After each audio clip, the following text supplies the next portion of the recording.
भगवते वासुदेवाय।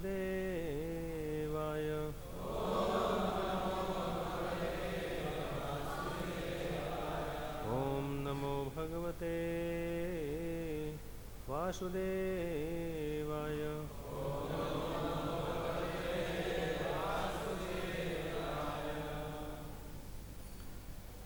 ग्रंथ श्रीमद् भागवतम कैंटो 5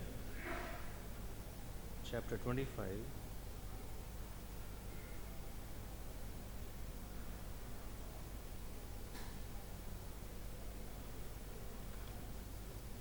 text 10.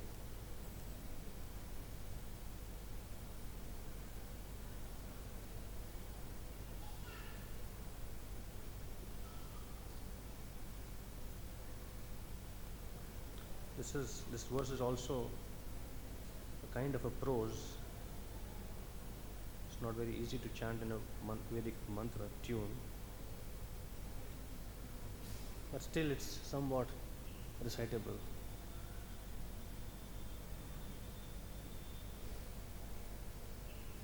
मूर्तिं न कुरु कृपया भवार सत्वम्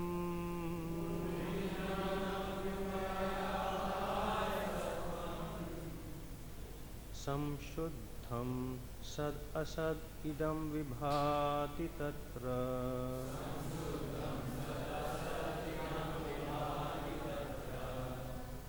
यल्लीलामृगपतिराददे नवत्याम्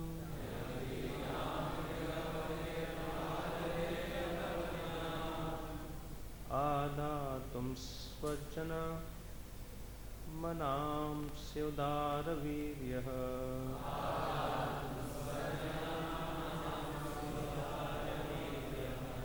मूर्तिं नः कुरु कृपया भवार सत्वम्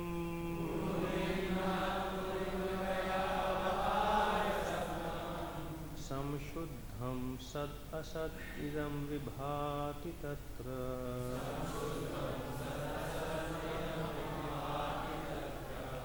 यल्लीलामृगपतिराददे नवत्याम्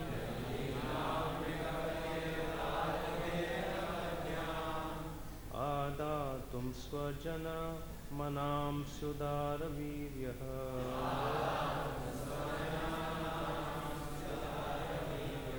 मूर्तिं न कुरु कृपया बभार सत्वम्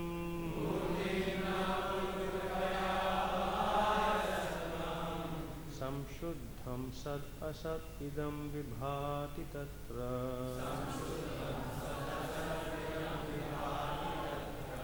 यल्लीलामृगपतिराददे नवत्याम्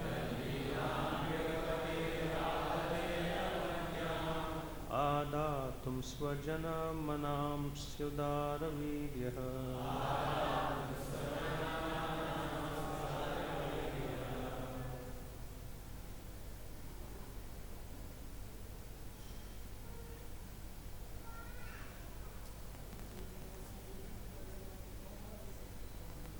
मूर्तिं न कुरु कृपया बभार सत्वम्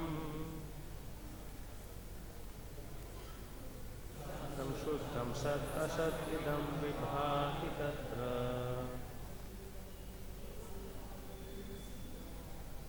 यल्लीलामृगपतिराददे नवत्याम् आदातुं स्वजनमनांस्योदारवीर्यः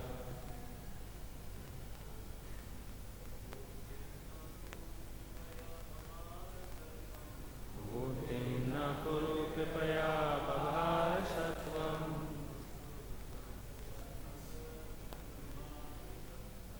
संशुद्धं सद् असत् इदं विभाति तत्र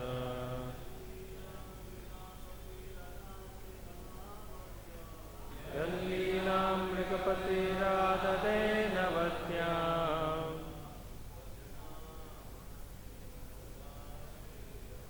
आदातुं स्वजनमनांस्योदारवीर्यः मूर्तिं न कुरु कृपया बभार सत्वम् सत् असत् इदं विभाति तत्र यल्लीलां मृगपतिराददेन वद्याम् आदातुं स्वजनमनां सुतारवीर्यः. Ladies,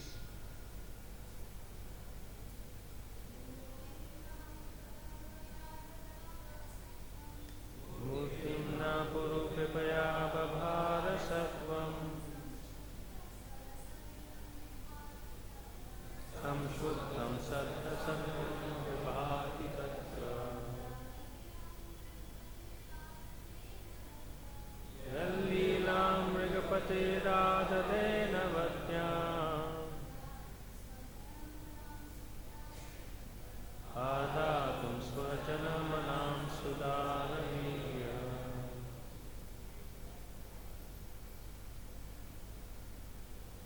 Murtim, different forms of the Supreme Personality of Godhead.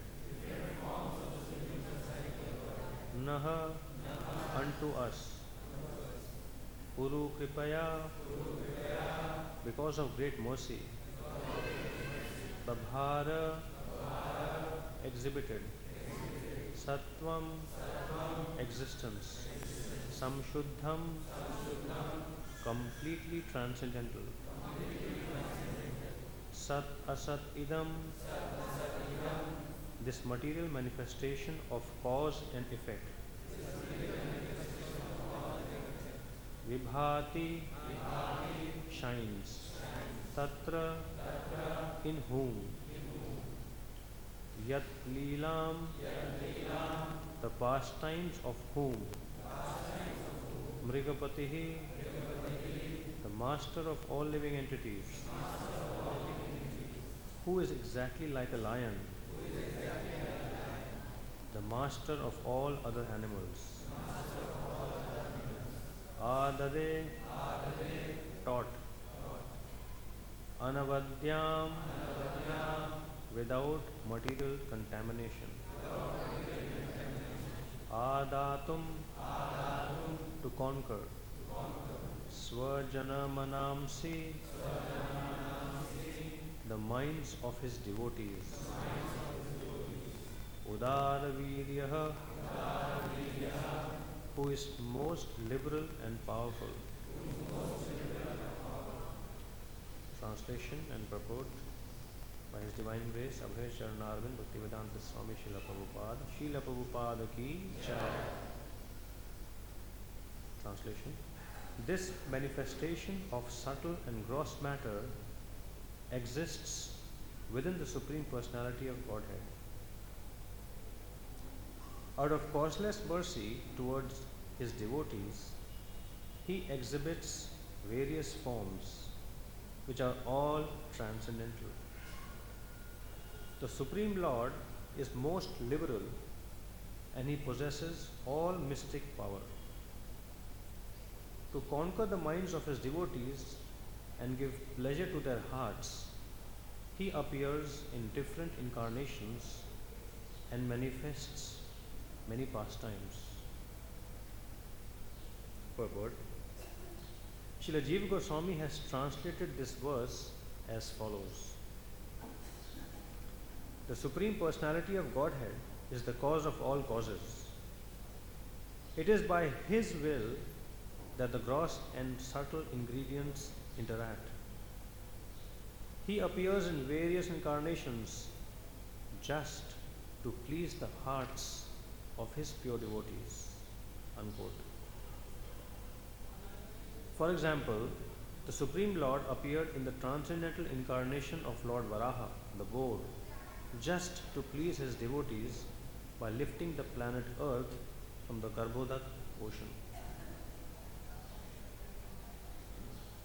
Om Jnanatimidandasya Jnananjanashalakaya Chakshur Unmilitam Yena Tasmai Shri Gurave Namaha Shri Chaitanya Manobhishtam Sthapitam Yena Bhutale Swayam Rupa Kadamayyam Dadati Swapadantikam Vandeham Shri Guruho Shri Yuta Padakamalam Shri Gurun Vaishnavamscha Shri Rupam Sagrajatam Saganaragunathanvitam Tam Sajivam साद्वैतं सावधूतं परिजनसहितं कृष्णचैतन्यदेवं Shri Radha कृष्णपादान् सहगणललिता श्रीविशाखान्वितांश्च नम ॐ विष्णुपादाय कृष्णप्रेष्ठाय भूतले श्रीमते भक्तिवेदान्तस्वामिनिति नामिने नमस्ते सरस्वतीदेवे गौरवाणी प्रचारिणे निर्विशेषशून्यवादी पाश्चात्यदेशतारिणे नमो महावदन्याय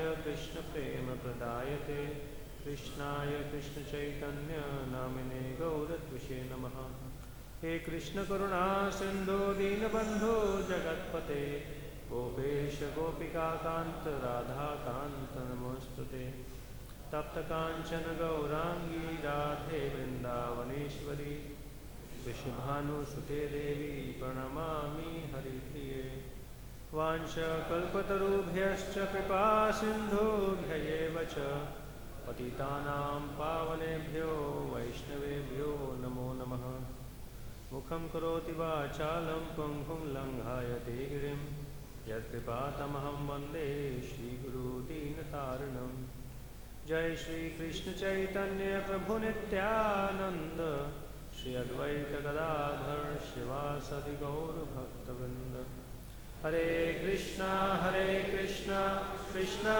Krishna Hare Hare Hare Ram Ram Ram Hare Hare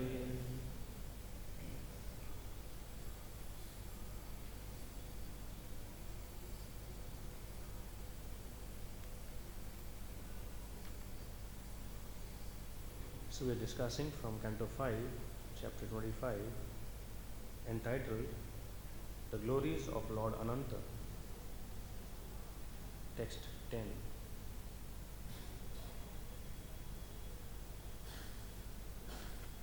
We see here practically in the purport, Srila Prabhupada is giving another translation quoted by Srila Jiva Goswami.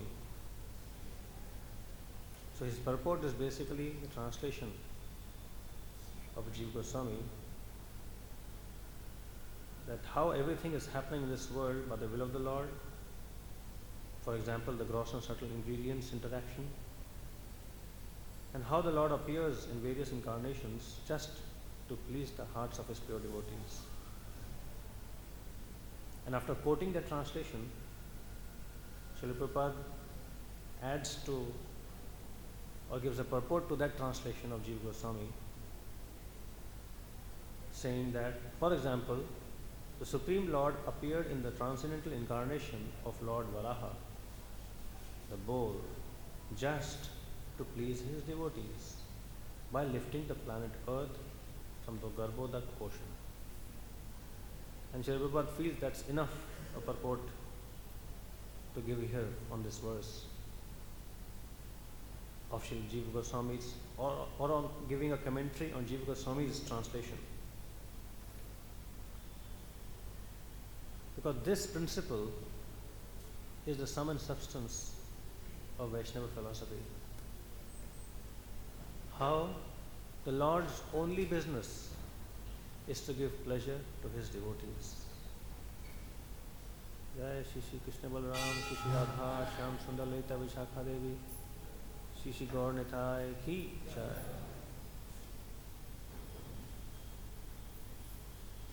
This is the only business of the Lord, to give pleasure to his devotees. And that's the only thing Srila Prabhupada highlights in his very brief commentary.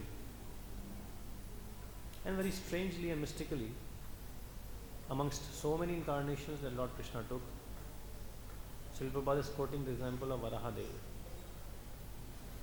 So I was very intrigued by this, how Srila Prabhupada is taking this one example of Varahadev amongst so many incarnations that the Lord took.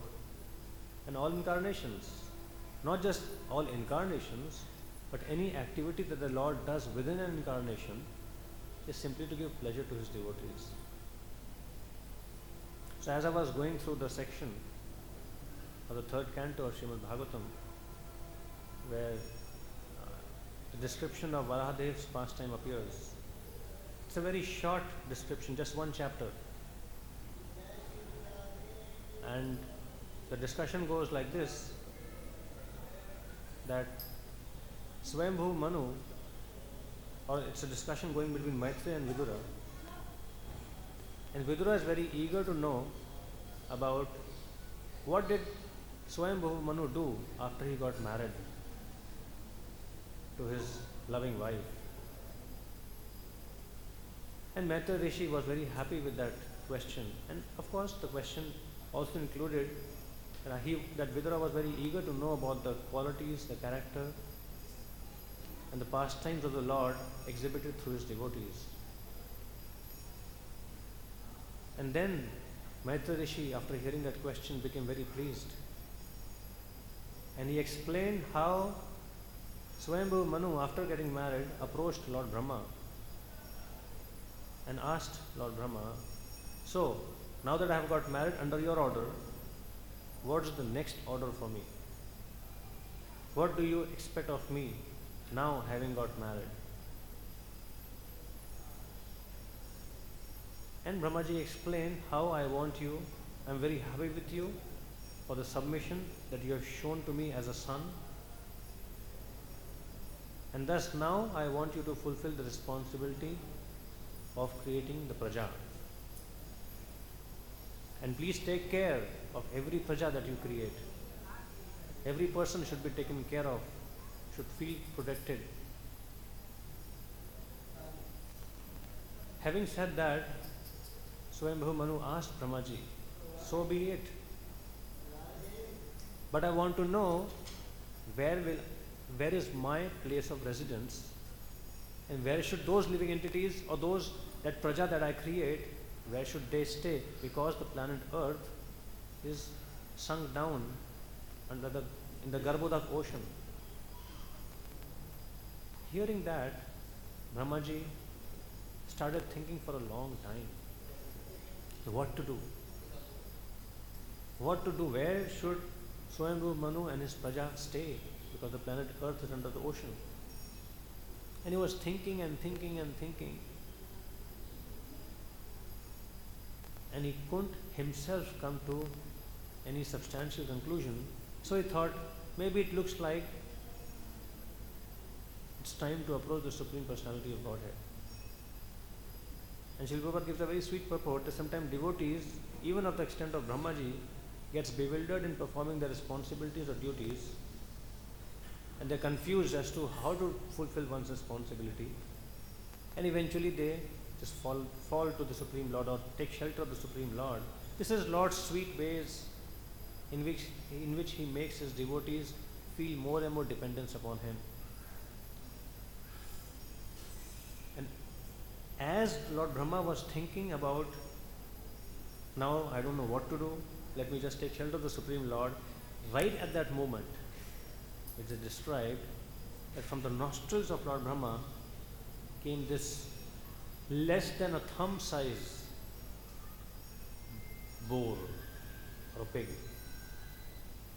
Very small size pig appeared, and within moments that pig went up into the sky and appeared and took the form as big as an elephant.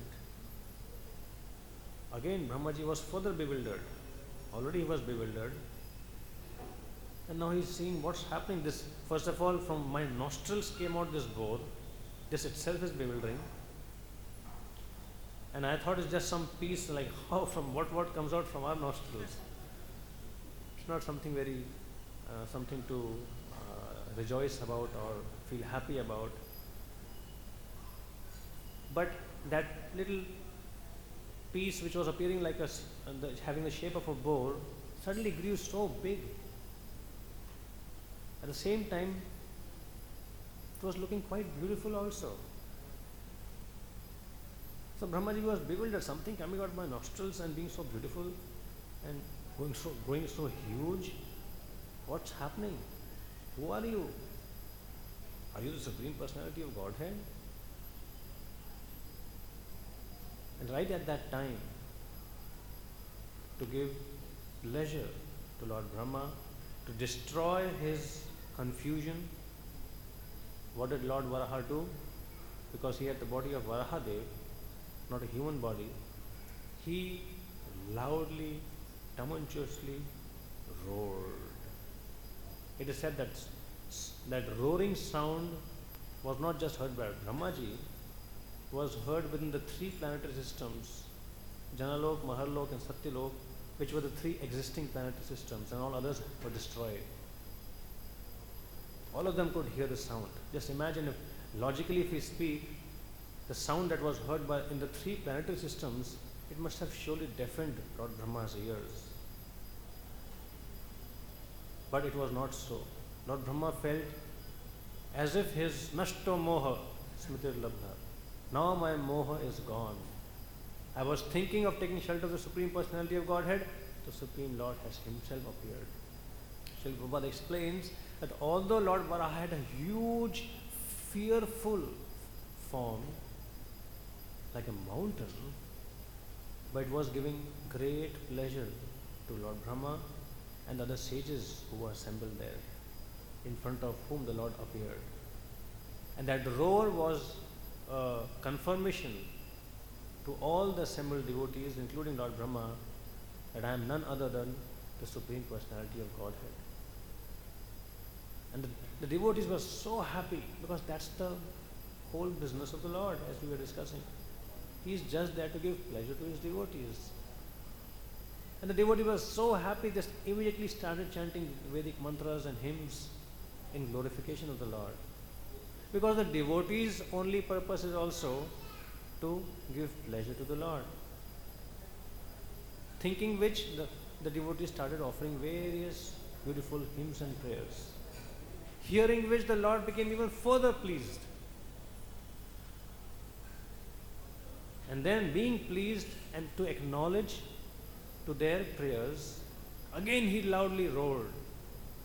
Hearing that roar, the devotees were even further pleased, because they could sense or they could understand that this roar is in confirmation with the fact that our prayers are very pleasing to him. Just see, such sweet exchanges. It's just a roaring taking place, externally seen, but such a sweet exchange the devotees are having with the Lord, and the Lord is having with the devotees. And then Lord went further up in the sky to accomplish the mission for which he had come, to give further pleasure to his devotees, or to solve their actual problem for which he just rode and went away, and the incarnation is finished. Devotees will be still happy that the Lord appeared, he roared and he gave us so much pleasure, but the problem remains where it was. So immediately Lord Varahadev went further up in the sky, and he went down at high speed with his tusks pointing towards the ocean. And such a beautiful description given by Maitreya Rishi to Vidura, that as soon as the Lord entered into the ocean, it appeared as if the ocean is cut into half, and two beautiful hands of the ocean have just appeared, causing another tumultuous sound. And the two hands were as if were coming out of the ocean, as if crying and begging the Lord, please save us, don't cut us, don't destroy us, spare us. In a very begging way, this is how Maitreya Rishi is feeling, that the ocean must be feeling, having been touched by the transcendental form of the Supreme Personality of Godhead. Just see how Maitreya Rishi is also so happy while describing this pastime to Vidura, that how the ocean must be feeling, being touched by the Supreme Lord. And the Lord went right to the bottom of the ocean. Prabhupada explains the limitless ocean's limit was found by the Supreme Personality of Godhead.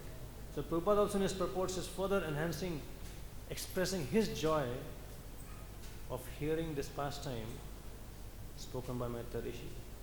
The Lord went down, he took the earth on his tusks, and within few moments he just came up, beautifully appearing like a it is described by Maitya Rishi that the earth was looking like a small little black spot on the beautiful moon-like form of the Supreme Lord, because it was Shvet Varaha. Prabhupada explains then the purport. It was beautiful white form of Varahadev, and this Mother Earth on his tusks appeared like a little black spot on the beautiful full moon of the Supreme Lord. And the whole scene gave such great pleasure that the Lord Brahma and other sages, they further started glorifying the Supreme Lord out of great pleasure, that such a difficult task that we were thinking of how to accomplish, just see how easily the Lord has accomplished. And then Lord placed Mother Earth on the top of the ocean, the waters of the ocean, and let it float. And Prabhupada explains then the purport that the same ocean within which the earth had drowned, now by the Lord's mystic potency, the Lord can either make the planet Earth float in the air or sometimes float on the water. For him, he can do anything. But these frog-like scientists, they will only get bewildered when they hear such descriptions. So Prabhupada was experiencing great joy and is calling the scientists like frog-like scientists. They will be bewildered by such description, by such an act done by the Lord, transcendental act where he is making the whole planet Earth float by his mystic powers, simply by his desire and will. So all that the Lord did in this pastime, apparently it was a mission to be accomplished, that Mother Earth had to be rescued from the ocean. But the way, Lord could have done it any other way. He didn't even need it to appear. He could have just, by his desire, suddenly the Mother Earth was started coming out. It would have been reinstated from where it fell down.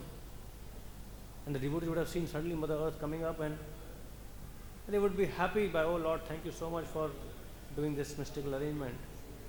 But just see, he took this excuse to remove the bewilderment of his devotees by personally appearing in this most beautiful form. And after that, there's a series of descriptions done by the sages, including Lord Brahma, of each beautiful feature of Lord Varahadev. How beautiful are his hair, how beautiful are his hands, how beautiful are his beautiful lotus-like eyes and his beautiful tusks. One by one, they just inundate those pages of Bhagavatam by the joy that they are experiencing, having seen that beautiful form of the Lord, and the Lord having removed their big problem which they were not knowing otherwise how to accomplish.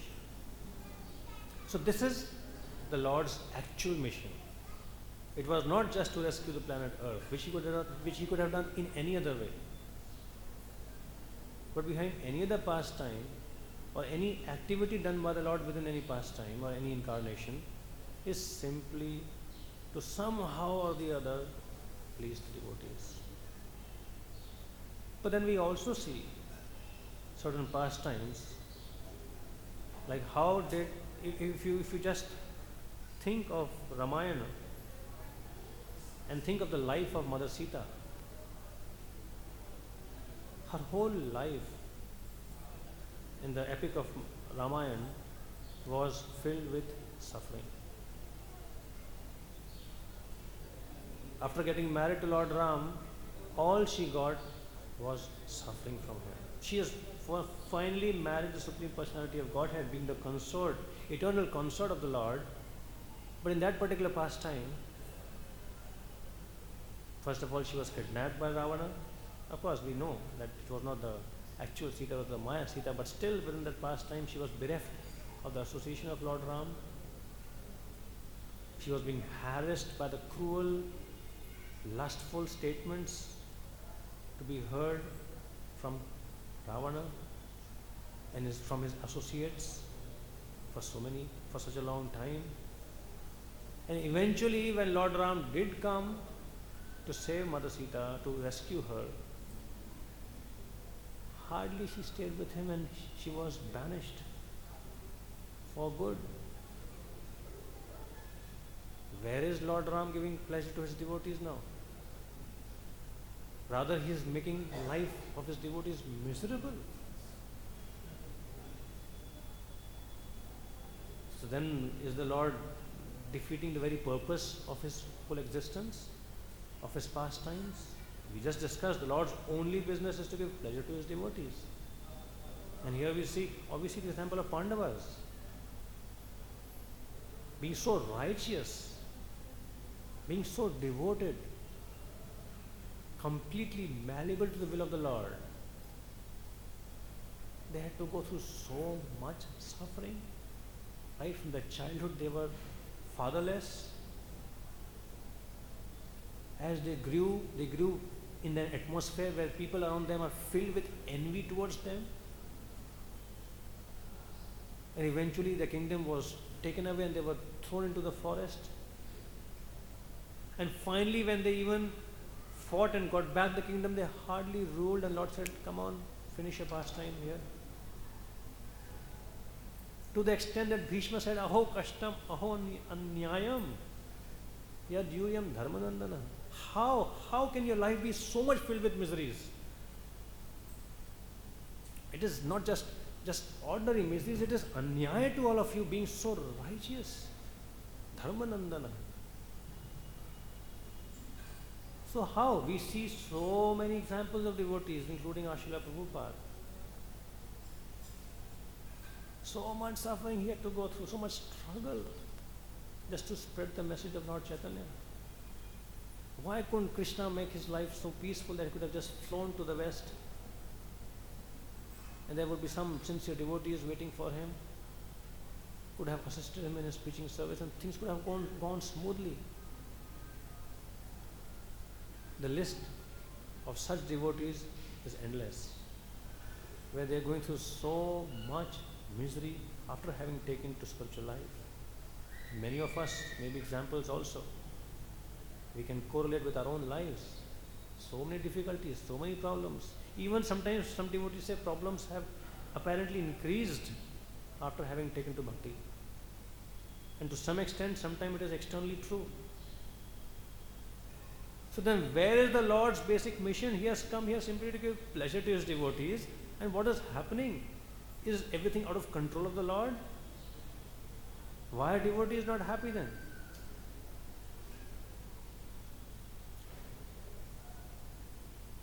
This is very beautiful to think about. Why does the Lord do such a thing? Of course, as we hear, the Lord puts his dear, loving, intimate associates and devotees through apparent miserable situations to further enhance their glories. He gives such miseries to them or to people, devotees who are still at the sadhaka plane, to purify their hearts, to get them closer to his heart. But it's also described, one devotee explained, and he gave his own example. Srila Prabhupada's disciple, he was explaining that how once, when in our movement Srila Prabhupada became sick, and he had really become sick that time, and devotees were fearful that they may lose his association.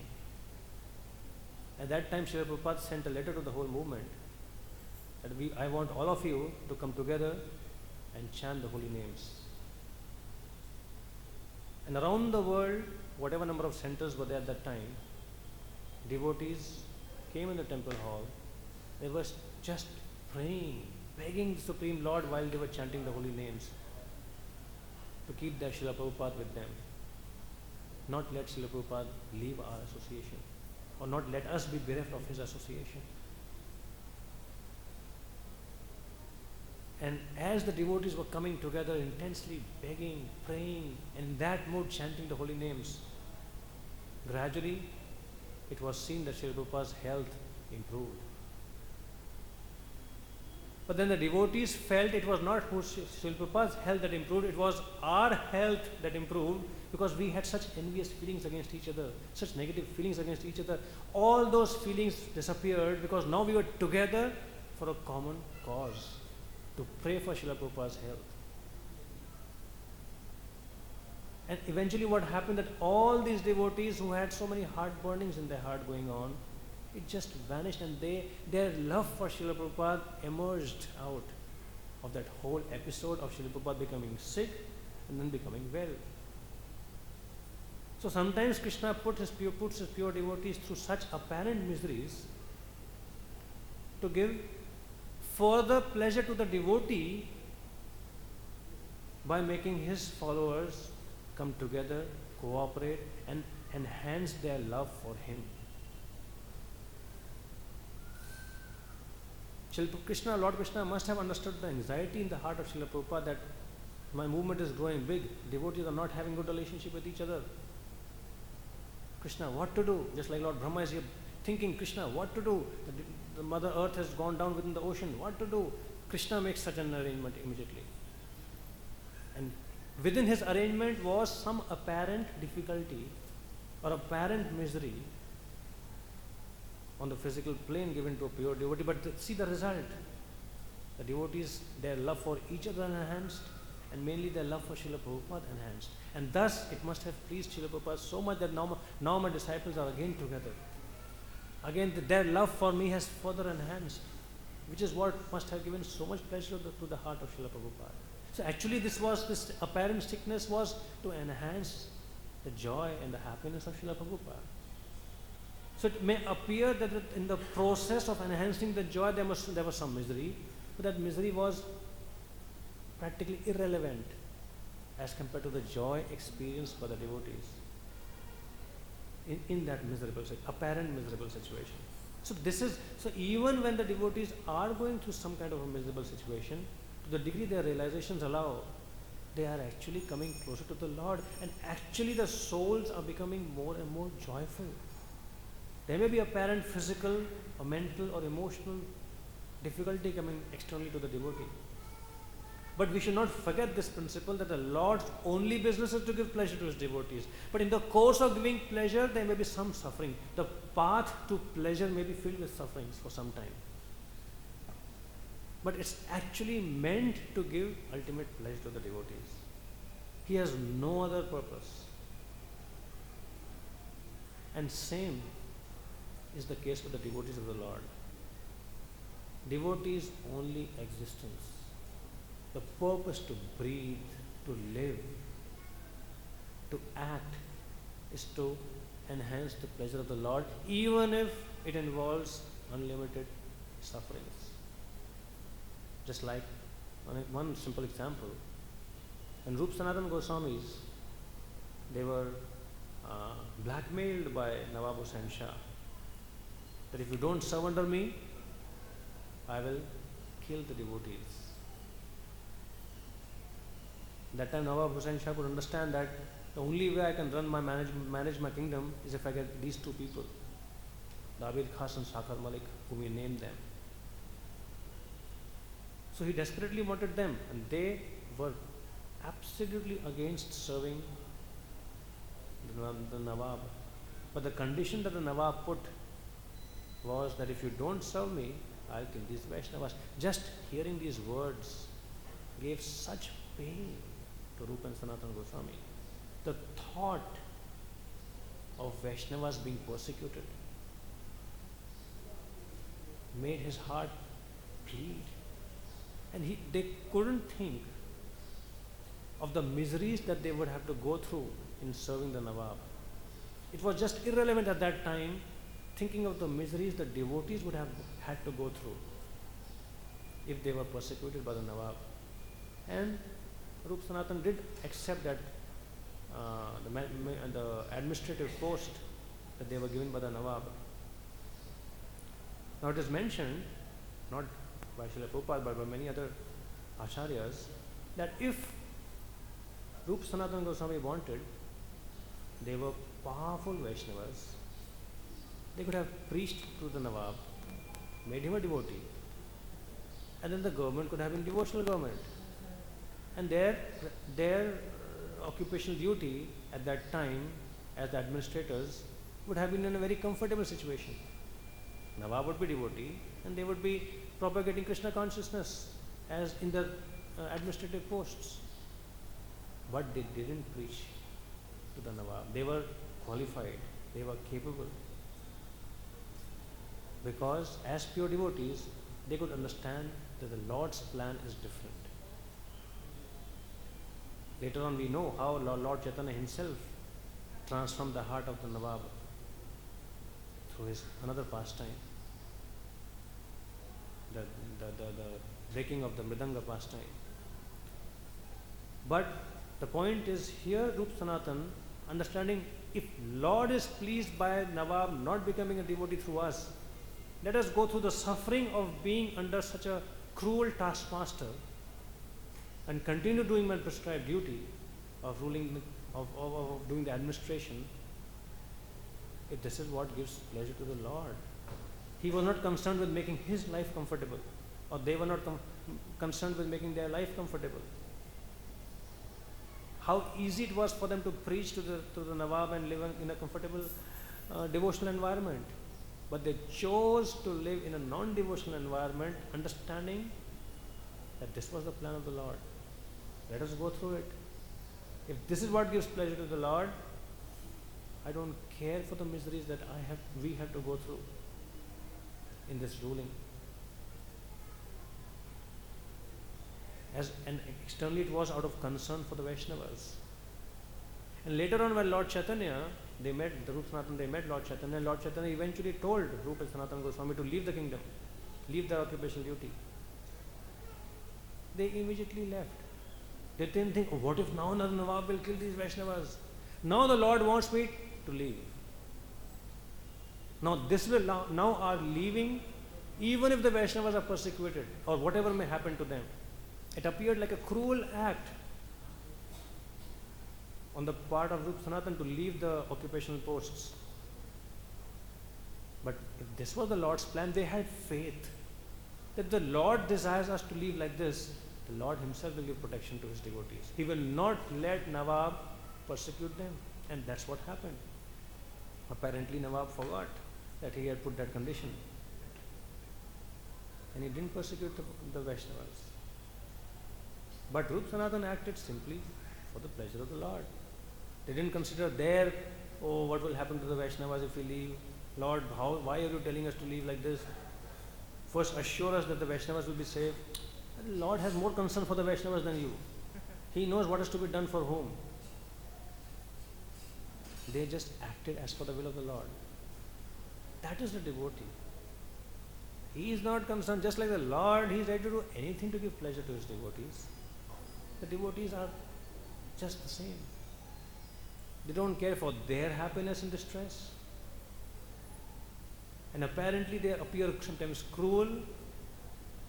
Like in this case, he left the kingdom, not thinking of what will happen to the Vaishnavas, because that's the Lord's will. So the devotees have that faith that if I please the Lord, everyone will be happy. Yasmin tushte, jagat tushtam. They don't go for watering each leaf. They go for watering the root.